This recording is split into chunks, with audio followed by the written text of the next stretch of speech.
1, 2, 3, let's go! Dubai Ride! O, syempre, bago tayo makapil sa Dubai Ride, magkuha na ta og bib and free t-shirt kung naka-avail ka sa pag-registered. O, muna rin, as of now, mingaw pa kayo, wala pa yung mga tao, wala pa yung nagpila. Kay, ibiin naman po ni siya and it's the first day of web collection. So, muna siya ang sitwasyon dire.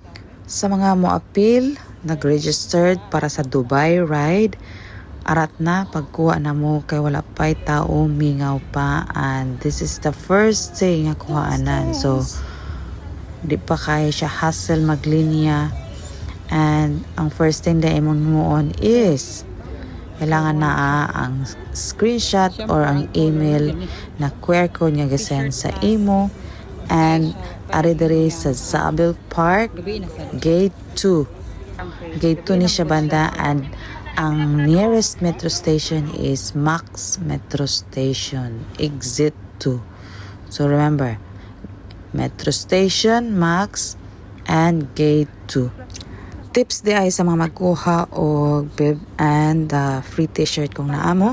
Pagdala gid og bag kay gaya niya akong nahimong Diyos ko akong sitwasyon. Unsa naman ni? Nagbagood in town ako kay 6 QR code ang akong gikuha o niya wala ko'y dala bag. So, nagbagood yun in town. O, gina-check pa na ako kung tama ba ang mga sizes nga nahatag sa ako. And for this time, na ako'y medium pero wala ko nila tatagaan. Pero it's fine. Kaya ang ilang t-shirt is gagmay siya nga size. Kung ako, para sa akong lawas is medium ko, medyo gamay-gamay gud siya ang medium. Medyo fit gud siya sa imo. So, advance man day dapat ni siya, no? For okay lang kay bikers man ta.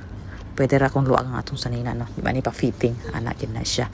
So tips sa para mo sa mga magkuha og t-shirt kung nakabil mo, dalagi daw bag and don't forget the QR code and anhi diri kanang dili peak hours. This time nakaanhi ko it's first day and it's I think 6:30 to 7 ni siya nakabot ko diri. So mingaw pa kaayo or mingaw na kaayo wala ko kabalo kay naulahay man ko sa mga kauban and wala pa kayo tao.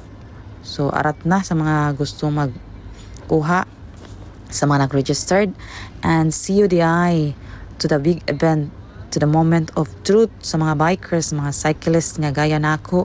See you there at the Sheikh Side Road. And last year guys among na experience I think mga 5:30 to 6 mi nakaabot ata sa area. 5:30 may nalakaw sa balay from Satwa to Sheikh Side Road. It's near lang na siya pero because daghan kaayo mga cyclists, mga bikers, so mga 6 na may nakaabot and medyo daghan-daghan na gid siya tao. But nag-start siya at 7:30 I think, so hindi ako sure sa time pero mga inana.